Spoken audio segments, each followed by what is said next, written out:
আহলে হাদিসদের ঠেকানোর জন্য যে কমিটি গঠন করা হয়েছিল, আমি সেই কমিটির একজন সদস্য ছিলাম। আমাদের কাজ ছিল আহলে হাদিসদেরকে ঠেকানো। বলেন তো, আহলে হাদিসদেরকে কি ঠেকানো সম্ভব? আজ পর্যন্ত কেউ কি পেরেছে? ভুল ধরতে গিয়েছি, ভুল ধরেছি, ভুল ধরতে ধরতে দিনের পর দিন, বছরের পর বছর পার করেছি। যত বেশি গবেষণা করেছি, আস্তে আস্তে বুঝতে পেরেছি প্রকৃতপক্ষে নিজেই ভুলের মধ্যে এসেছি, নিজেই ভুলের মধ্যে আছি। এই জন্য সত্যের কাছে মাথা নত করে নিজেই আহলে হাদিস হয়ে গিয়েছি। লিল্লাহি তাকবীর। সবাই দাঁড়াতে হবে, শায়েখ অনুমতি দিয়েছেন। লিল্লাহি তাকবীর। স্লোগান দিচ্ছে, স্লোগান দেন।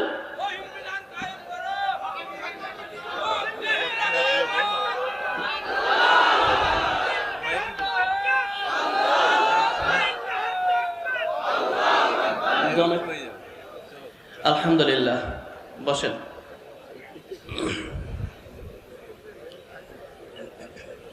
আমরা আওয়াজ ছাড়া একটু বসি, সময় একেবারেই কম না, আমার জন্য বেশি। কারণ এই বিশাল ময়দানে কথা বলার মতো যতটুকু এলেম, আমল, যোগ্যতা দরকার কিছুই আমার নেই। শুধুমাত্র দোয়া নেওয়ার জন্য উপস্থিত হওয়া, হৃদয়ের কিছু আবেগ অনুভূতি আছে আপনাদের সামনে শেয়ার করার উদ্দেশ্যে দাঁড়ানো। স্যার যেহেতু অনুমতি দিয়েছেন, সেই জন্য আপনাদের সামনে দোয়া নেওয়ার জন্য এসেছি। দোয়া করবেন তো ইনশাআল্লাহ? কেন দোয়া করবেন? কেন দোয়া করবেন? আমি আপনাদের দিনী ভাই, আগে আপনাদের শত্রু ছিলাম, এখন বন্ধু হয়েছে, ঠিক না? আপনারা অনেক বেশি ভালোবাসা দিয়েছেন, আলহামদুলিল্লাহ। যতটুকু আশা করি নাই তার চাইতে অনেক বেশি ভালোবাসা দিয়েছেন। আল্লাহ তাআলা ক্ষমা করে দিন, আল্লাহুম্মা আমিন। আল্লাহ রাব্বুল আলামিন। আমি মারুফ, ইতিপূর্বে হানাফি দেওবন্দি ছিলাম। বাংলাদেশের হানাফিদের সবচেয়ে বড় মাদ্রাসা হাটহাজারী মাদ্রাসা নামে প্রসিদ্ধ। সেখানকার ফারেগাত, প্রথম থেকে শেষ পর্যন্ত সেখানে পড়াশোনাও করেছি এবং শেষে শিক্ষাগত করেছিলাম। সারা পৃথিবীর সবচেয়ে দেওবন্দীদের বড় মাদ্রাসা দারুল উলুম দেওবন্দ, সাহারানপুর, ভারত। সেখান থেকে উচ্চতর ডিগ্রি অর্জন করেছি। আর সবচেয়ে বড় পরিচয়, বাংলাদেশে দেওবন্দীদের আহলে হাদিসদের ঠেকানোর জন্য যে কমিটি গঠন করা হয়েছিল, আমি সেই কমিটির একজন সদস্য ছিলাম। আমাদের কাজ ছিল আহলে হাদিসদেরকে ঠেকানো। বলেন তো, আহলে হাদিসদেরকে কি ঠেকানো সম্ভব? আজ পর্যন্ত কেউ কি পেরেছে? ভুল ধরতে গিয়েছি, ভুল ধরেছি, ভুল ধরতে ধরতে দিনের পর দিন, বছরের পর বছর পার করেছি। যত বেশি গবেষণা করেছি, আস্তে আস্তে বুঝতে পেরেছি প্রকৃতপক্ষে নিজেই ভুলের মধ্যে এসেছি, নিজেই ভুলের মধ্যে আছি। এই জন্য সত্যের কাছে মাথা নত করে নিজেই আহলে হাদিস হয়ে গিয়েছি। আমি তো তাম পৃথিবীর সব মুসলমানদেরকে মেসেজ দিতে চাই,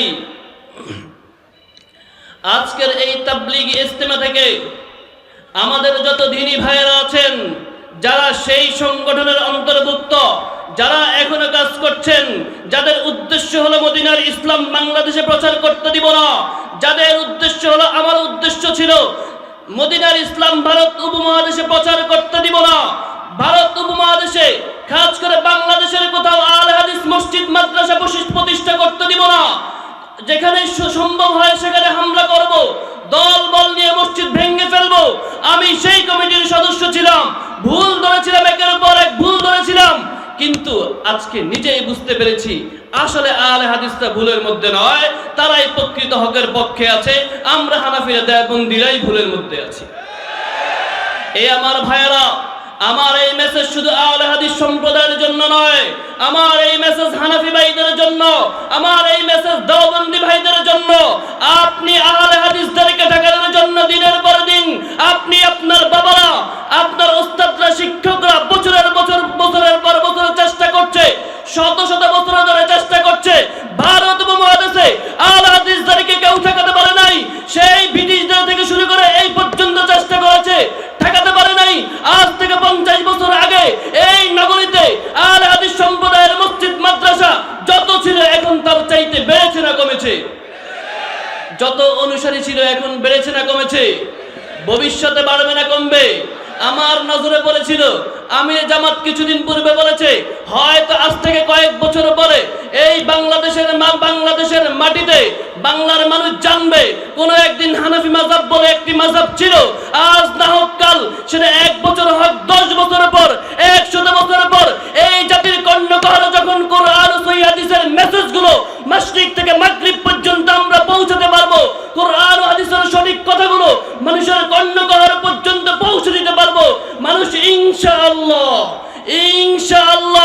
বেদাত থেকে, শিরিক বেদাত থেকে, তথাকথিত মাযহাবের নামে ইসলামের মধ্যে, তথাকথিত মাযহাবের নামে সৃষ্ট নতুন ইসলাম বাদ দিয়ে আজ থেকে 1500 বছর পূর্বে যে ইসলাম আমার আল্লাহ পয়গম্বরের মাধ্যমে সূরা মাইদার 3 নম্বর আয়াতে পরিপূর্ণ করেছেন, এই জাতি যেদিন বুঝতে পারবে, এই জাতি যেদিন জানতে পারবে, যেই দিন ইচ্ছা পোষণ করবে মানুষের বানানো সেই ধর্ম বাদ দিয়ে ওহির বিধানের কাছে মাথা নত করবে ইনশাআল্লাহ।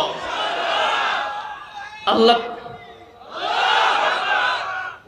শুধু আমি চিৎকার করব,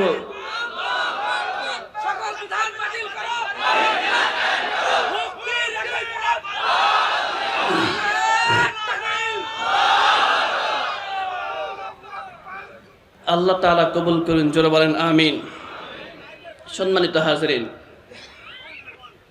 আমরা মাযহাব নিয়ে একটু কথা বলছি, কারণ আমি মাযহাবী দলের লোক, যেহেতু আমি মাযহাব থেকে আসা, তো আমি মাযহাবের একটু বলি। মাযহাবের নিচে হাত দিয়েছে, অর্থাৎ মাযহাব সম্পর্কে গবেষণা করেছি। এখানে অনেকে আছেন যারা ইতিপূর্বে মাযহাবী ছিলেন, অনেক শায়েখরা আছেন, ওনারা এই বিষয়ে আমার চাইতে অনেক ভালো জানেন। সিয়াসিত্তা থেকে শুরু করে মাযহাবীদেরও যতগুলো কিতাব রয়েছে, বিশেষ করে মাযহাব প্রতিষ্ঠিত তাদের ফাউন্ডেশন বেশ কিছু কিতাবের উপরে, ফতোয়ায়ে শামি, ফতোয়ায়ে আলমগীরি, মুখতাসারুল কুদরি, শরহে বেকায়া, হেদায়া, আরো কয়েকটি কিতাবের উপরে। আরেকটা মজার তথ্য হলো, আমাদের মাযহাবী ভাইরা এক কথায় কপাল পোড়া, কারণ মাযহাবী মাদ্রাসাগুলোতে কোরআন হাদিসের চাইতে সবচাইতে বেশি প্রাধান্য দেয় মাসআলাকে, যার কারণে দিনের পর দিন আমাদের ভাইয়েরা শুধুমাত্র মাসআলা শিখে কোরআন ও হাদিস শিক্ষা থেকে বঞ্চিত হয়। এর মানে এই নয় কোরআন ও হাদিস শিখে না, শিখে, কিন্তু কোরআন ও হাদিসের মূল ব্যাখ্যাটা, মূল বক্তব্যটা, অলঙ্কারটা থেকে তারা বঞ্চিত হয়। আমরা দোয়া করছি আল্লাহ তাআলা এই বেদাত থেকে, এই বিভ্রান্তি থেকে জাতিকে হেফাজত করুন, আল্লাহুম্মা আমিন। দোয়া করবেন তো ইনশাআল্লাহ। আমরা বিদ্বেষ পোষণ করব না, কারণ বিদ্বেষ পোষণ করা উচিত না। এই জন্য করব না কারণ আজকে যারা আমাদের শত্রু, আমার শত্রু, আমি কথা বললেই যারা আমাকে শত্রু মনে করেন, এমন অনেক কথা আছে যেটা বলতে পারবো না। শুধু এতটুকুই বলি যে মাযহাবের বিরুদ্ধে কথা বলতে চাই না, কোরআন হাদিসের পক্ষে কথা বললে মাযহাবের বিরুদ্ধে হয়ে যায়। কারণ অধিকাংশ ক্ষেত্রে হানাফিদের অনেক কিতাবেই এমন হাজার বক্তব্য রয়েছে, শুধুমাত্র হেদায়ে কিতাব নিয়ে যদি আপনি বিশ্লেষণ করেন, শুধুমাত্র হেদায়ে কিতাব নিয়ে যদি আপনি বিশ্লেষণ করেন, কুদুরি কিতাব নিয়ে যদি আপনি বিশ্লেষণ করেন, কুদুরি কিতাবে 12,000 মাসআলা আছে। 12,000 মাসআলা থেকে কমপক্ষে 2,000 মাসআলা এমন বের করা যাবে যেই মাসআলাগুলো সরাসরি কোরআন ও হাদিস বিরোধী। এখন এই মাসআলাগুলো নিয়ে কথা বললে তারা বিরোধিতা করবে, স্বাভাবিক মনে করবে তাদের বিরুদ্ধে কথা বলছি, কিন্তু আমাদের উদ্দেশ্য তো ভিন্ন, আমাদের উদ্দেশ্য ভিন্ন। এই মাসআলাগুলো নিয়ে কথা বলার উদ্দেশ্য হলো শত্রুতা পোষণ নয়, বরং আমরা আপনাদেরকে জানিয়ে দিতে চাই, আপনাদেরকে জানাতে চাই যে আপনাদের কিতাবগুলোতে এমন হাজার বক্তব্য কোরআন হাদিস বিরোধী আছে। আমরা পৃষ্ঠা, ভলিউম সব কিছু বলে দিব, আপনি মিলিয়ে দেখেন। আপনার দায়িত্ব হলো মিলিয়ে দেখা। শত্রুতা পোষণ করে কি করবেন? আরে ভাই, হেদায়ে কিতাবের এমন শত শত নোট আমার কাছে রয়েছে যে সকল বক্তব্যগুলো সরাসরি কোরআন হাদিস বিরোধী। আমি তো চ্যালেঞ্জ দিয়ে বলতে পারি, আমি যেই পৃষ্ঠা, যেই নাম্বার, যেই পৃষ্ঠার কথা বলবো, যেই মাসআলাগুলো আপনাদের সামনে উল্লেখ করব, আমার কোনো ভাই যতদিন পর্যন্ত আমি হায়াতে আছি, আমার কোনো ভাই যদি প্রমাণ করতে পারে আমি মারুফ তাবলিগি ইজতেমায় দাঁড়িয়ে হানাফিদের বিরুদ্ধে কথা বলেছি, একটা ওয়ার্ড ভুল বলেছি, তাহলে আমি জাতির সামনে হাজারবার কান ধরে উঠবোস করে ক্ষমা চাইব। আর যদি আমার দেওয়া প্রত্যেকটা তথ্য সত্য হয়, হেদায়ে কিতাবে, কুদুরি কিতাবে, আপনাদের ফতোয়া আলমগীরি সহ ফতোয়ার কিতাবে হাজার হাজার কোরআন হাদিস বিরোধী, সরাসরি কোরআন হাদিস বিরোধী বক্তব্য থাকে, তাহলে আপনাদের উচিত তওবা করে, জাতির সামনে তওবা করে, পৃথিবীর সব মানব রচিত তন্ত্রবাদ দিয়ে ওহির বিধানের কাছে মাথা নত করে আহলে হাদিস হয়ে যাওয়া। এক বৈঠকে মাযহাবকে 3 তালাক দিয়ে আহলে হাদিস হয়ে যাওয়া, ঠিক না? এক বৈঠকে 3 তালাক দেওয়া জায়েজ আছে? আপনারা তো ফতোয়া দিয়ে দিচ্ছেন।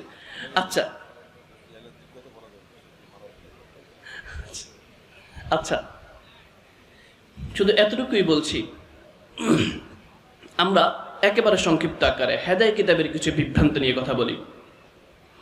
হেদায়ে কিতাবের 2 নম্বর খণ্ডে 364 নম্বর পৃষ্ঠায় রয়েছে, কোন ব্যক্তি যদি এমন নারীকে বিবাহ করে, আপনারা জানেন সূরা নিসায় আল্লাহ তাআলা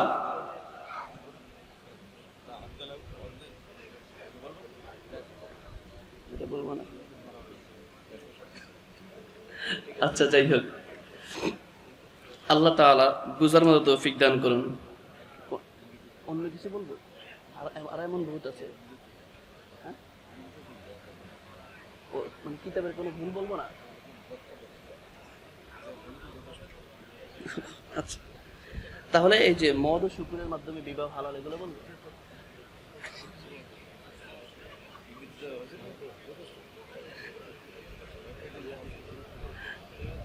আচ্ছা যাই হোক, আমার ইচ্ছে ছিল বেশ কিছু বিষয় তুলে ধরা। তো ইমাম আবু হানিফা সম্পর্কে যে ইমামদের কওল আছে সেটা কি বলবো? আচ্ছা, তো যাই হোক, আল্লাহ তাআলা হেফাজত করুন। আমরা বিদ্বেষ পোষণ করছি না, বিদ্বেষ পোষণ করব না। আমার হানাফি ভাইদের প্রতি আমাদের দাওয়াত থাকলো, আমার দেওবন্দি ভাইদের প্রতি আমাদের দাওয়াত থাকলো, আপনারা আপনাদের কিতাবগুলো নিয়ে একটু গবেষণা করেন। আপনারা আপনাদের কিতাবগুলো নিয়ে গবেষণা করেন। আমি কয়েকটি পৃষ্ঠা নাম্বার বলে দিচ্ছি, কি কি আছে সেটা বলবো না, শুধু এতটুকুই বলছি। হেদায়ে কিতাবের 2 নম্বর খণ্ডে 364 নম্বর পৃষ্ঠায় দেখুন। আল হেদায়ে কিতাবের 2 নম্বর খণ্ডে 48 নম্বর পৃষ্ঠা দেখুন। হেদায়ে কিতাবের 2 নম্বর খণ্ডে 362 নম্বর পৃষ্ঠা দেখুন। হেদায়ে কিতাবের 2 নম্বর খণ্ডে 408 নম্বর পৃষ্ঠা দেখুন। হেদায়ে কিতাবের 2 নম্বর খণ্ডে 4 নম্বর খণ্ডে 233 নম্বর পৃষ্ঠা দেখুন। হেদায়ে কিতাবের প্রথম খণ্ডে 248 নম্বর পৃষ্ঠা দেখুন। হেদায়ে কিতাবের প্রথম খণ্ডে 77 নম্বর পৃষ্ঠা দেখুন। এমন বললে প্রায় 200 নোট আমার কাছে রয়েছে, 200 পৃষ্ঠা নাম্বার বলা যাবে। এই 200 এমন প্রায় 200, তো যতটুকু সময় হয়েছে নোট করেছি, এমন 200 জায়গায় হেদায়ে কিতাবে আমার নজরে পড়েছে যেই সকল বক্তব্যগুলো এমন জায়গায় রয়েছে, সকল পৃষ্ঠাগুলোতে রয়েছে সরাসরি কোরআন হাদিস বিরোধী বক্তব্য। আর এই সকল বক্তব্যগুলো কেউ যদি বিশ্বাস করে, ইতিপূর্বে আমাদের শায়খ, সকলের প্রিয় ডক্টর ইমাম হুসাইন হাফিজাহুল্লাহ শায়েখ বলেছেন যে আহলে কোরআন যারা, তারা ইমাম আবু হানিফা রাহিমাহুল্লাহর বিষয়ে একটি বক্তব্য দেয় যে ইমাম আবু হানিফা রাহিমাহুল্লাহ হাদিসকে এই জন্য বর্জন করেছেন, ততটা গুরুত্ব দিতেন না। সেটা আপনারা শুনেন, আমি জাস্ট সেটা নোট করেছি।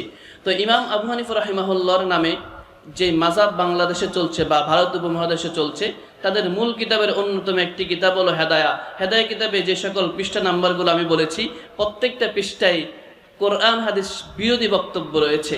আমার ভাইয়েরা, আপনারা পৃষ্ঠাগুলো খুলে দেখেন, হাজার বক্তব্য রয়েছে। কয়েকটি পৃষ্ঠার সংখ্যায়িত বললাম, এমন অসংখ্যগণিত পৃষ্ঠা রয়েছে, অসংখ্যগণিত জায়গায় রয়েছে যে সকল বক্তব্যগুলো কোরআন ও হাদিস বিরোধী। কোনো ভাই যদি বিশ্বাস করেন হেদায়েত কিতাবের বক্তব্য, তাহলে কোরআন বিরোধী বক্তব্য হওয়ার কারণে ঈমান চলে যাওয়ার আশঙ্কা রয়েছে। এমত অবস্থায় আপনাদের উচিত, আপনি যেই মাযহাবটা অনুসরণ করছেন, যেই মাযহাবটা দিনের পর দিন মানছেন, যেই মাযহাবের উপরে আমল করছেন, নিজেকে একমাত্র হকের কাণ্ডারি মনে করছেন, আপনার প্রতি রিকোয়েস্ট হলো, আপনার কাছে দরখাস্ত হলো, আপনি আপনার মাযহাব সম্পর্কে জানেন। আহলে হাদিসদের পক্ষ থেকে যুগের পর যুগ ধরে যেই সকল অভিযোগগুলো করা হয়েছে, আপনারা একটু মিলিয়ে দেখেন। বেশি দূরে যাওয়া লাগবে না, আপনাদের কুদুরি কিতাব দেখেন, আপনাদের হেদায়েত কিতাবগুলো দেখেন, আপনাদের ফতোয়া শামী এবং ফতোয়া আলমগীরি, এ সকল কিতাবগুলোর বক্তব্য, বিভ্রান্ত বক্তব্যগুলো আমি বলতে পারছি না, তারপরে বলছি আপনারা মিলিয়ে দেখেন। দেখবেন যে সকল বিষয়গুলো আপনাদেরকে দিয়ে চালানো হচ্ছে, কোরআন হাদিস বিরোধী, ঈমান চলে যেতে পারে। তো আপনাদের কাছে আমাদের রিকোয়েস্ট হলো, আমার ব্যক্তিগত রিকোয়েস্ট হলো, আপনি আপনার মাযহাব সম্পর্কে জানেন। ইনশাআল্লাহ আমি দায়িত্ব নিয়ে বলতে পারি, মহান রবকে সাক্ষী রেখে বলছি, আমি তো ভুল ধরতে গিয়েছি। বাংলাদেশের বহু জায়গায় মসজিদ মাদ্রাসা ভাঙার প্রত্যক্ষ এবং পরোক্ষভাবে নেতৃত্ব দিয়েছি। শুধু কি আমি দিয়েছি না, বাংলাদেশে মিডিয়ার লাইনে, মিডিয়ার বাইরে অনেকে আছেন। হানাফিদের মধ্যে এমন অনেক উলামায়ে কেরাম রয়েছেন যারা মিডিয়ার সামনে আসেন না, মিডিয়ার বাইরে থেকে নেতৃত্ব দেন, যারা বাংলাদেশের বিভিন্ন জায়গায় মসজিদ মাদ্রাসায় হামলা করে। এমন অনেককেই তো আমরা চিনি, হয়তো আপনি আমাকে চিনেন, আমি আপনাকে চিনি, কিন্তু আপনার নাম বলে আপনাকে ছোট করব না। মিডিয়ায় যারা আহলে হাদিসদের বিরুদ্ধে কাজ করেন, বিভিন্ন ইখতিলাফ মাসালাগুলো নিয়ে কাজ করেন, আর বাংলাদেশে এমন অনেক উলামায়ে কেরাম রয়েছে। আমি তো বলতে পারি পঞ্চগড়ের নুরুল ইসলাম নামে নাম বলে দিচ্ছি, আমার ভাই 34 বছর ধরে বুখারী শরীফ পড়াচ্ছে, আমাকে ফোন দিয়ে এই পর্যন্ত মিনিমাম 5 বার কান্নাকাটি করেছে। আমার ভাই 34 বছর ধরে বুখারী শরীফ পড়াচ্ছে, পঞ্চগড়ের সবচেয়ে বড় মাদ্রাসা। তিনি আমাকে বারবার বলছে, ভাই আমার বংশে 21 জন আলেম মুফতি রয়েছে, আমি জানি, বিশ্বাস করি, এই বাংলার জমিনে কোরআন হাদিস যারা সবচেয়ে বেশি মানে, সুন্নতকে যারা সবচেয়ে বেশি প্রাধান্য দেয়, প্রত্যেকটা জায়গায় সুন্নাহকে যারা সবচেয়ে বেশি মানে, একমাত্র বাংলার জমিনে হক যদি কোনো দল থাকে সেটা হলো আহলে হাদিসরা। আমার ভাই বলেছে আমি বলতে পারি না, কারণ আমি বলতে পারি না, মানতে পারি না। আমার ফ্যামিলিতে কট্টর হানাফি আলেম রয়েছে, আমি যদি জীবনে একবার মুখ থেকে বের করি যে আহলে হাদিসরা সঠিক, তাহলে তারা আমাকে বিনা দলিলে হত্যা করে ফেলবে। ও মুসলমান, এই দেশে হিন্দু থেকে মুসলমান হলে সবাই গ্রহণ করে নেবে, সেটা স্বাভাবিক বিষয় মনে হবে। কিন্তু একজন মানুষের বানানো ধর্মমন্ত্র ত্যাগ করে কেউ যদি সঠিক হাদিস, কোরআন ও সহিহ হাদিস মানতে চায়, নিজের বিভ্রান্ত আকীদাকে ত্যাগ করে বিশুদ্ধ আকীদা গ্রহণ করতে চায়, নিজের বিভ্রান্ত আমল, জাল জয়ীফ হাদিস মিশ্রিত আমল ত্যাগ করে যদি সঠিক সহিহ হাদিস অনুযায়ী আমল করতে চায়, তাহলে এদেশের মানুষ মানতে চায় না। তার বন্ধুরা, তার কাছের মানুষরা, তার কলিগরা, তারাই সবচেয়ে বেশি বিরোধিতা করে এবং হত্যা করার জন্য বিভিন্ন হুমকি দেয়। ঠিক কিনা? এই মুসলমান, আমি আপনাদের সামনে দাঁড়িয়ে আমি এই পর্যন্ত বিভিন্ন জায়গায় কমপক্ষে 20 বারের উপরে হামলা সম্মুখীন হয়েছি। আমার বিভিন্ন রকম ভাবে ক্ষতিগ্রস্ত করা হয়েছে। যাদেরকে, যেই সকল ছাত্রগুলোকে দিনের পর দিন আমি হাতে ঘরে পড়িয়ে পড়াশোনা করিয়েছি, যেই সকল শিক্ষকগুলোর সাথে এক প্লেটে খাবার খেয়েছি, যেই সকল শিক্ষকগুলোকে নিজের ভাইয়ের, মায়ের পেটের ভাইয়ের মতো আগলে রেখেছি, আমার মাদ্রাসার 26 জন শিক্ষককে আমি নিজের পরিবার মনে করেছি, আমার মাদ্রাসার 1100 ছাত্রকে ছোট থেকে বড় সবাইকে নিজের পরিবার মনে করে দিনের পর দিন 7 বছর আগলে রেখেছি, শুধুমাত্র নিজের সঠিক আকীদা, সহিহ আকীদা গ্রহণ করার কারণে, নিজের আমলকে পরিবর্তন করার কারণে, শুধুমাত্র মাযহাব ত্যাগ করে, প্রচলিত মাযহাব ত্যাগ করে, প্রকৃত হানাফি হওয়ার কারণে, প্রচলিত হানাফি ধর্ম ত্যাগ করে, প্রচলিত হানাফি মতবাদ ত্যাগ করে প্রকৃত হানাফি হওয়ার কারণে তারাই আমার সবচেয়ে বেশি ক্ষতি করেছে। তারা আমাকে ঘেরাও করেছে, ঘরের মধ্যে আটকে রেখে তারা আমাকে হত্যার জন্য প্ল্যানিং করেছে, আমাকে দিনের পর দিন আটকে রেখেছে, চতুর্দিক থেকে রাস্তায় ঘেরাও করেছে, আমাকে দৌড়ানি দিয়েছে, বিভিন্ন রকম ভাবে ইট ফাটকেল মেরেছে, বিভিন্ন মামলা দিয়েছে। আমাকে নেতা কর্মীদের মাধ্যমে আমাকে আঘাত করেছে, আমার শরীরে আঘাত করেছে, আমাকে বন্দি করে গাছের সাথে বেঁধে আমাকে পা থেকে মাথা পর্যন্ত আঘাত করে মেরে ফেলবে হুমকি দিয়েছে, প্ল্যানিং করেছে। সুতরাং বলতে চাই, এই দেশে হিন্দু থেকে মুসলমান হওয়া সহজ, কিন্তু তথাকথিত মানুষের বানানো মাযহাব ত্যাগ করে সহিহ আকীদা সঠিক ইসলাম মানা তার চাইতে বেশি কঠিন।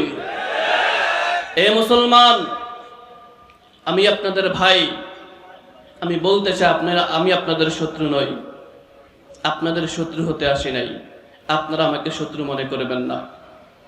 আমি যে কথাগুলো বলছি দরদ নিয়ে বলছি ভাই, আপনিও খোঁজেন, আপনিও তালাশ করেন, আপনিও খোঁজেন। আপনি দেখেন ইমাম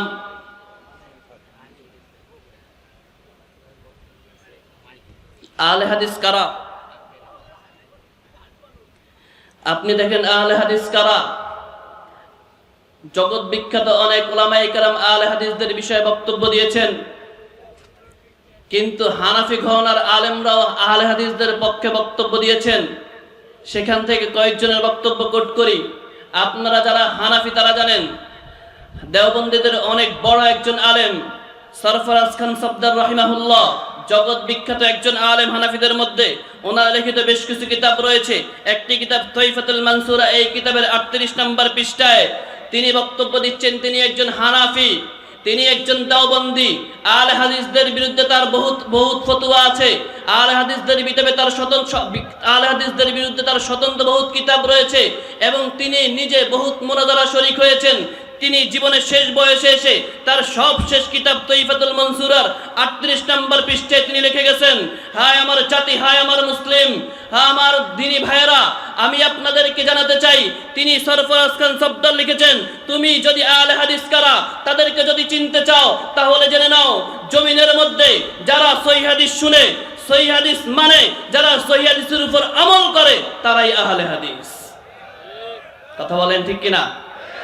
এটা কি কোন আহলে হাদিসদের বক্তব্য না হানাফিদের বক্তব্য? একজন হানাফি দেওবন্দি আলেম, তার বক্তব্য, তিনি জীবনে বহুত বহস মুনাজারা করেছেন, আহলে হাদিসদের বিরুদ্ধে বহুত কিতাব লিখেছেন। তিনি জীবনের শেষ কিতাবে এসে তিনি বক্তব্য দিতে বাধ্য হয়েছেন। আহলে হাদিসদের সম্পর্কে দিনের পর দিন গবেষণা করে এই বক্তব্যে সিদ্ধান্ত তিনি উপনীত হয়েছেন, এই জমিনে যারা সহিহ হাদিস মানে, সহিহ হাদিস শুনে, আহলে হাদিস তো তারা। আজকে বাংলাদেশে তো বহুত মাহফিল হয়, বাংলাদেশে মাহফিলের অভাব নাই, এমন কোন দিন নাই যেই দিনে শত শত মাহফিল হয় না। মাহফিলের কোনো অভাব নাই, অধিকাংশ মাহফিল গুলাতে কিচ্ছা কাহিনী ছাড়া আর কিছুই হয় না। কথা বলেন ঠিক কিনা? কিন্তু আহলে হাদিসদের প্রোগ্রাম গুলো আলহামদুলিল্লাহ কিচ্ছা কাহিনী মুক্ত, শুধুমাত্র কোরআন হাদিসের বক্তব্য হয়। আর আহলে হাদিসদের শ্রোতাগুলা অনেক বেশি স্পিরিটওয়ালা, শ্রোতাগুলা খুব অ্যাক্টিভ, ওরা কিচ্ছা কাহিনী শুনবে না, ঠিক না? হানাফিদের মধ্যে বড় হুজুর যদি ভুলও করে তাহলে অনুসারীরা কিন্তু ধরিয়ে দিবে না, বড় হুজুর যেটা বলছে সেটা। আর আহলে হাদিসদের মধ্যে বড় হুজুর হোক যেই হোক, ভুল করলে ভুল ধরিয়ে দিবে, ঠিক না? আল্লাহ তাআলা সকলকে আমল করার তৌফিক দান করুন, আল্লাহুম্মা আমিন। হানাফিদের মধ্যে অন্যতম একজন আলেম আহমদ ইবনে আলী দেওবন্দি, বিখ্যাত একজন আলেম। যারা পড়াশোনা করেন তারা জানেন, এই আহমদ ইবনে আলী দেওবন্দি, যিনি তার জীবদ্দশায় আহলে হাদিসের সাথে 111টি বাহাস করেছেন। তিনি বিশাল একটি মসজিদের খতিব ছিলেন। তিনি তার কিতাব মালফুজাত তাইয়্যিবা, এই কিতাবের 115 নম্বর পৃষ্ঠায় তিনি বক্তব্য দিয়েছেন, লিখেছেন, আনা কাদরিয়া আনা হানাফিয়া, আমি একজন কাদরিয়া, আমি একজন হানাফি। আল হাদিসি লাইসা বি হানাফিয়া কাদরিয়া। আহলে হাদিসের মধ্যে আহলে হাদিস একটি সম্প্রদায় রয়েছে, তারা না হানাফি না কাদরিয়া। ইউসাল্লিউনা ফি মাসাজিদিনা হাযা, আমার মসজিদের মধ্যে তারা সালাত আদায় করে, আমার মসজিদের মধ্যে তারা নামাজ পড়ে, তারা মসজিদে আসে, তাদেরকে আমি দেখি, তাদের নামাজ ব্যতিক্রম, তাদের সবগুলো আমল ব্যতিক্রম। আমার মন সাক্ষী দিচ্ছে তাদেরকে দেখে, অনেক দিন তাদেরকে দেখছি, তাদের বিরুদ্ধে কিতাব লিখছি, তাদের বিরুদ্ধে বক্তব্য দিচ্ছি, তাদের বিরুদ্ধে বাহাস করছি। আজকে ইউকিমুনাল হক, তিনি বলছেন আমি সাক্ষ্য দিচ্ছি এই জমিনের মধ্যে মধ্যে, আসমানের নিচে, জমিনের উপরে যদি হকের উপরে কোনো দল প্রতিষ্ঠিত থাকে সেটা হলো আহলে হাদিসরা। এটা আমার বক্তব্য না, একজন দেওবন্দির বক্তব্য। জোরে বলেন, এটা আহলে হাদিসের কোন আলেমের বক্তব্য না, দেওবন্দি আলেমের বক্তব্য। নাম মনে রাখেন, আহমদ ইবনে আলী দেওবন্দি, দেওবন্দিদের জগৎ বিখ্যাত একজন আলেম। তিনি স্বীকার করেছেন ইউকাইমুন আল হক, জমিনের উপরে আল হাদিসরাই একমাত্র হকের উপরে প্রতিষ্ঠিত আছে। আর দেওবন্দি মাদ্রাসার প্রতিষ্ঠাতা সদস্যটাকে ধরা হয়। হানাফিরা বিশ্বাস করে যে রাসূল সাল্লাল্লাহু আলাইহি সাল্লাম এসে কাসেম নানুতুবি রাহিমাহুল্লাহকে স্বপ্নে দেখিয়ে দিয়েছেন দেওবন্দি মাদ্রাসার ইতিহাস, যদিও এই তারিখটা বিভ্রান্ত মিথ্যাচার ছাড়া আর কিছু নয়। কাসেম নানুতুবি রাহিমাহুল্লাহ হানাফিদের মধ্যে জগৎ বিখ্যাত একজন আলেম, তাদের মান্যবর একজন আলেম। এই কাসেম নানুতুবি রাহিমাহুল্লাহ আকীদার একটি কিতাব লিখেছেন, হক্কানি আকাইদ ইসলাম। এই কিতাবের 3 নম্বর পৃষ্ঠা ভূমিকায় এই কিতাবটা লিখেছেন তিনি আকীদার উপরে। অবাক করা একটা তথ্য আপনাদেরকে দিয়ে দেই, হানাফি ভাইয়েরা, আমাদের হানাফি ভাইয়েরা, আপনাদের জন্য মেসেজ হলো, আপনারা যেই ইসলাম মানছেন, নিজেদেরকে হানাফি বলে পরিচয় দিতে স্বাচ্ছন্দ্য বোধ করেন, কিন্তু আকীদার ক্ষেত্রে নিজেদেরকে হানাফি বলে পরিচয় দেন না কেন, এটা আপনাদের জন্য অত্যন্ত দুঃখ পরিতাপের বিষয়, ঠিক না?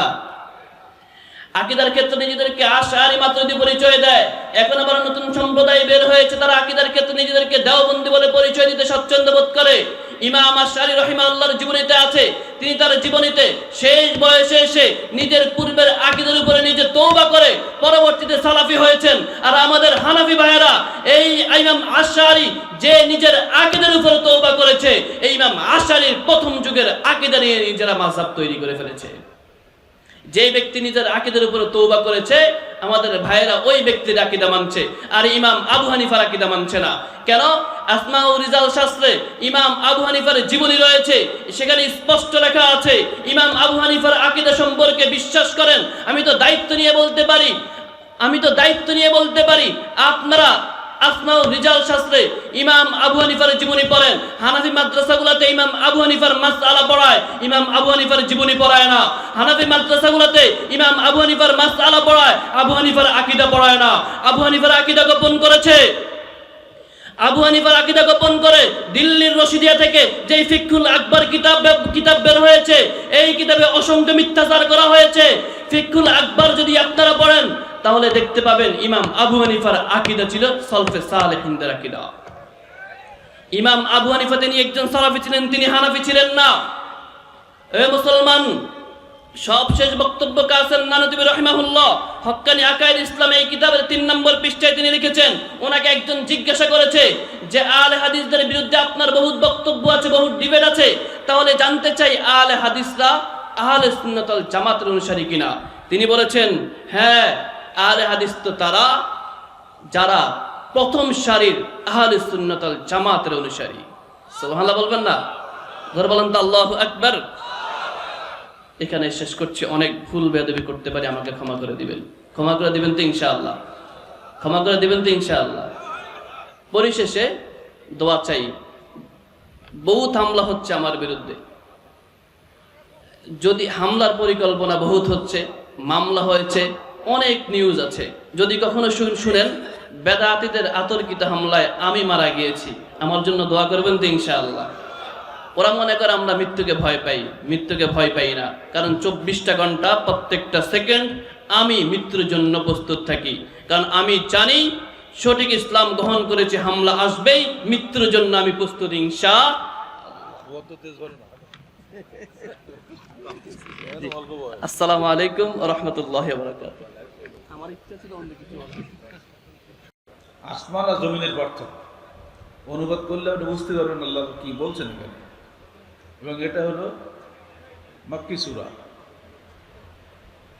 শারা লাকুম মিনাদ দীনি মা ওয়াসা বিহি নূহান ওয়াল্লাযী আওহায়না ইলাইহি। নূহ, ইব্রাহিম, মূসা, ঈসা এবং তুমি মুহাম্মদ, সবার কাছে একটাই নির্দেশ আমার ছিল, আকিমুদ্দিন, তোমরা দ্বীন কায়েম করো। আপনারাই বলেন, নূহ আলাইহিস সালাম কি হুকুমত কায়েম করেছিলেন? মূসা আলাইহিস সালাম হুকুমত কায়েম করেছিলেন? এমনকি ফেরাউন তো ডুবে মরল, সিংহাসন তো খালি হয়ে গেল, উনি ফিরে এসে কেউ সিংহাসনে বসেছিলেন? তাহলে এর অর্থ কি হুকুমত কায়েম করা হবে না তাওহীদ কায়েম করা হবে? এটা ব্যাখ্যা আপনারা বলে দিলেন, তো আমাদের এত ইলম সাহেব লিখে লাভটা কি? অথচ মহাপণ্ডিত, মহা তিনবার বলতে হবে, তারা আরবিতেই লিখছে বইয়ের কভার পেজ আকিমুদ্দিন। তো তিনি ওর লেখক নিজে আমাকে আরেকজন আলেমের মাধ্যমে রাজশাহীতে চিঠি পাঠিয়েছিলেন যে আপনি একটু ঢাকাতে আসেন। আমি পাল্টা চিঠি দিলাম, আপনার সংগঠনের নামের বানান ভুল। আমি বানান বেলা খুব স্পর্শকাতর, বানান ঠিক করেন। 2 নম্বর, আমার এই আমাদের দিন লিখিত বইটা ওকে হাদিয়া পাঠিয়ে দিলাম, আর কোনো জবাব আসেনি। বলতে পারেন একামতের দিন বইয়ের শাস্তি হলো 3 বছর 6 মাস 6 দিন কারা নির্যাতন। কথা বুঝছেন? এত আস্পর্ধা যে আমার কাছে বই পড়ে আমাকে বিদ্যা শেখাতে আসছে, তো শাস্তি হয়ে গেল। অথচ আমাদের এর ব্যাখ্যা চিরন্তন, সেদিনও যেমন ছিল সত্য, আজও তেমনি সত্য। আপনারা তো ইতিহাস জানেন, রাসূলুল্লাহ সাল্লাল্লাহু আলাইহি সাল্লামের কাছে কুফার কুরাইশদের নেতৃবৃন্দ গিয়ে বলেনি যে মুহাম্মদ, তুমি যদি নেতা হতে চাও আমরা তোমাকে নেতা করব, তুমি যদি টাকা পয়সা চাও তোমার টাকা পয়সা সব দেব, তুমি যদি একটা ভালো সুন্দরী মেয়ে বিয়ে করতে চাও তাও তোমাকে দেব, কেবল এই দাওয়াতটা বন্ধ করো। ইতিহাস জানেন না তোরা? খুব তার নেতৃত্ব তো তিনি পেয়েই গেছিলেন, তিনি নেননি কেন? কারণ তিনি জানেন নেতৃত্ব সাময়িক, কিন্তু দাওয়াত চিরন্তন।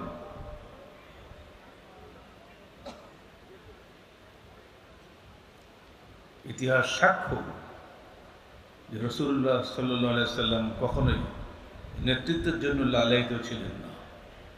কারণ আল্লাহ পাক তাকে আগেই বলে দিয়েছেন, কুলিল্লাহুম্মা মালিকাল মুলকি তুতিল মুলকা মান তাশা ওয়া তানজিউল মুলকা মিম্মান তাশা। আল্লাহ বলেননি এই কোরআনে না? তুমি বলে দাও, হে আল্লাহ তুমি রাজাধিরাজ, তুমি যাকে খুশি তাকে নেতৃত্ব দিয়ে থাকো, যার কাছ থেকে খুশি নেতৃত্ব ছিনিয়ে নিয়ে থাকো। বাংলাদেশ বর্তমান অবস্থা কিন্তু বাস্তব প্রমাণ নয়। 15 বছরের দুর্দণ্ড প্রতাপ ক্ষমতাশালী মহিলা কি চমৎকার ভাবে পালিয়ে চলে গেল, ভিডিও দেখেননি? তার সাথীরাও সব সুরসুর করে পালিয়ে চলে গেল, কাগজ দেখা যায় না সামনে। আবার আর এক দল চলে আসলো, এই আসছে আর যাচ্ছে, ক্ষমতার পট পরিবর্তন আল্লাহ পাক অনেক আগেই বলে দিয়েছেন। যখন মুসার আল্লাহর কাছে বলেছিলেন, আল্লাহ তুমি ফেরাউনকে বহু ধন সম্পদ দিয়েছো, রাজনৈতিক অর্থনৈতিক সব ক্ষমতাশালী করেছো, আমাদের কিছুই নাই, তুমি আমাদেরকে সাহায্য করো। আল্লাহ কি বলেছিলেন? ইন্নাল আরদা লিল্লাহ নূরিসুহা মান ইয়াশা। এই পৃথিবী আল্লাহর জন্য, আমরা এর উত্তরাধিকারী বানাই যাকে আমরা চাই, এখানে তোমার কোনো কথা বলার ক্ষমতা নাই। কি সাংঘাতিক কথা না? ক্ষমতার পট পরিবর্তন হয়েছে। আমরা ঠিক একই খোদ্দায় এ কথাই বলে দিয়েছিলাম সেদিন আমরা, এই বাংলাদেশের এই জমিন আল্লাহ, এটা কোনো দলের নয়। এখানে তিনি যাকে খুশি ক্ষমতায় পাঠাবেন, আল্লাহর ইচ্ছা, বান্দার ইচ্ছা নয়। তাই আমরা এটাকে মেনে নিয়েছি। যখন যিনি ক্ষমতায় আসবেন, যদি সে নাক কান কাটা গোলামও হয়, আমরা তার আনুগত্য করব। রাষ্ট্রীয় শৃঙ্খলা রক্ষার স্বার্থে বিদ্রোহ বিচ্ছিন্ন আমাদের করা যাবে না, ওখানে আমাদের রাসূলের নিষেধ আছে। কিন্তু আমরা সেখানে আমর বিল মারুফ ও নাহি আনিল মুনকার কাজ করে যাব। ন্যায়ের আদেশ ও অন্যায়ের নিষেধ চিরন্তন নীতি শ্রেষ্ঠ উম্মত হিসেবে মুসলিম উম্মাহ, এটা আমরা পালন করে যাব, সেটা আমরা করেও গেছি। এই আয়াতের ব্যাখ্যায় আজকের যুগের সৌদি আরবের সর্বশেষ মুফাসসির আল্লামা নাসির সাদি রহমতুল্লাহ আলাইহি তিনি বলছেন, আমরুকুম আন আকিমু জামিয়া শারাই'আদ দ্বীন উসুলিহি ওয়া ফুরুইহি ওয়া তুকিমুনাহু বিআনফুসিকুম ওয়া তাত্তাখিযুনা ফি ইকামাতি আলা গায়রিকুম ওয়া তাআওয়ানুনা আলাল বিররি ওয়াত তাকওয়া ওয়া লা তাআওয়ানুনা আলাল ইসমি ওয়াল উদওয়ান ওয়া লা তাতাফাররাকু ফীহি। এর অর্থ হলো, তোমরা আল্লাহর দ্বীনকে, জামিয়া শারাই'আদ দ্বীন, দ্বীনের যাবতীয় হুকুম আহকাম আদেশ নিষেধ সব কিছু কায়েম করো নিজের জীবনে। উসুলিহি ও ফুরুইহি, দ্বীনের মৌলিক বিষয় এবং শাখা প্রশাখা বিষয়। তুকিমুনাহু বিআনফুসিকুম, তো নিজের জীবনে ওটা প্রতিষ্ঠা করো। ওয়া তাত্তাখিযুনা ফি ইকামাতিহি আলা গায়রিকুম, এবং তোমাদের বাইরে যারা আছে তাদের মধ্যে এটা প্রতিষ্ঠার চেষ্টা করো। ওয়া তাআওয়ানুনা আলাল বিররি ওয়াত তাকওয়া, এবং সমাজের নেকির কাজে তোমরা সাহায্য করো এবং অন্যায় কাজে সাহায্য করো না। ওয়া লা তাতাফাররাকু ফীহি, আর এই কাজের মধ্যে কোনো বিভক্তি সৃষ্টি করো না। 15 জন মুফাসসির বলেছেন একই কথা। আর যার নামে কিন্তু এই রাজনৈতিক ইসলাম চলছে বাংলাদেশে, তার মূল যে ব্যক্তি আল্লাহ সৈয়দ কুতুব মিশরের, তিনি বলছেন আল মুহাদ্দার রাইসি ওয়া তাওহীদ, মুসলমানের জীবনের সার্বিক জীবনটা ঘুরে ঘান, দেখছেন না ঘানের চারদিকে গরু ঘুরে না, মাঝখানে একটা ঘানের মূল থাকে, ওইটা সারাদিন ঘান ঘুরতেই আছে। গরু গরু মনে করছে আমি ঢাকায় যাচ্ছি, চোখ বন্ধ থাকে। ওই মাঝখানে যেটা থাকে ঝুরো বলি আমরা বাংলায়, ওটি হল আল মুহাদ্দার রাইসি। মুসলমানের সার্বিক জীবন তৌহিদকে কেন্দ্র করেই ঘুরবে, তৌহিদ থেকে সে আদৌ বিচ্ছিন্ন হবে না। এই তৌহিদ আমাদের মূল বস্তু, কোন অবস্থায় শিরকের সঙ্গে আপোষ চলবে না। তৌহিদ 3 প্রকার, শিরক 5 প্রকার। সবগুলো আপনাদের মাননীয় সিলেবাসে দেওয়া আছে। আমাদের শিরক বিমুক্ত নির্ভেজাল তৌহিদ বিশ্বাস এবং বেদআত মুক্ত সহিহ শুদ্ধ সুন্নাত উপরে আমল করাটাই হলো মুমিন জীবনের মূল লক্ষ্য। সুন্নতের সঙ্গে বেদাত মিক্স করে সেটা খাওয়া যাবে না। তৌহিদের সঙ্গে শিরক মিশ্রিত হলে শিরক আর থাকে না। তৌহিদের সঙ্গে শিরকের সম্পর্ক, ওযু করার পরে বায়ুনিঃসরণের যে সম্পর্ক, উযু করেছেন হঠাৎ বায়ুনিঃসরণ হয়েছে, আবার উযু করতে হবে, ঠিক অমনি করে শিরক যদি করে ফেলেন তৌহিদ চলে যাবে। আর এই জন্য শিরক কাকে বলে, তৌহিদ কাকে বলে, এটা পুরোপুরি আপনাকে জানতে হবে।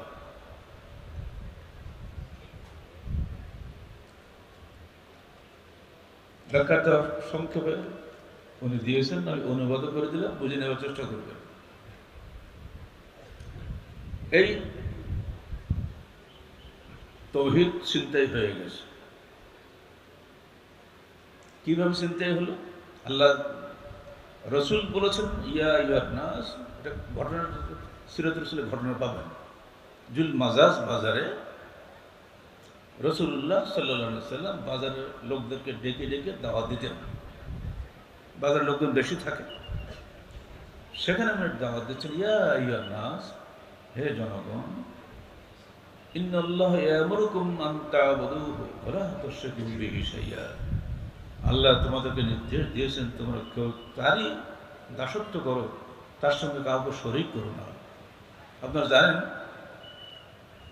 যে মক্কার লোকেরা আল্লাহকে স্বীকার করত, তারা কথায় কথায় আল্লাহর নামে কসম খাইত, আল্লাহ বিল্লাহি তাল্লাহি, এটা তো অভ্যাস ছিল। তাদের নাম ছিল আব্দুল্লাহ, আব্দুল মুত্তালিব, আবু তালেব।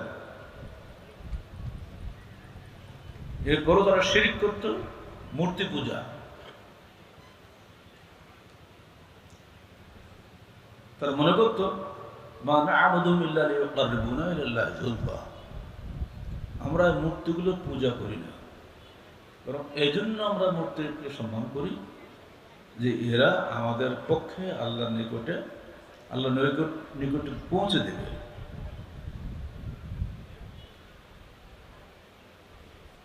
হাউলায়ে শুফাআউনা ইনদাল্লাহ, সূরা ইউনূস 18 আয়াত। ওরা আমাদের পক্ষে আল্লাহর নিকটে সুপারিশ করবে। এই যে চিন্তাধারাটা, বাংলাদেশে যারা মূর্তি পূজা করে তারা কিন্তু জানে ভালো করে এই মূর্তি আমাদের কথাও বলে না,